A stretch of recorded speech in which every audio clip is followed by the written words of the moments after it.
یہ وہ لوگ ہیں جنہوں نے ہدایت چھوڑ کر گمراہی اور بخشش چھوڑ کر عذاب خرید لیا.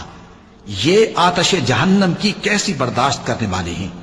یہ اس لیے کہ اللہ نے کتاب سچائی کے ساتھ نازل فرمائی، اور جن لوگوں نے اس کتاب میں اختلاف کیا وہ ضد میں آ کر نیکی سے دور ہو گئے ہیں. نیکی یہی نہیں کہ تم مشرق و مغرب کو قبلہ سمجھ کر ان کی طرف منہ کر لو، بلکہ نیکی یہ ہے کہ لوگ اللہ پر اور روز آخر پر اور فرشتوں پر اور اللہ کی کتاب پر اور پیغمبروں پر ایمان لائیں،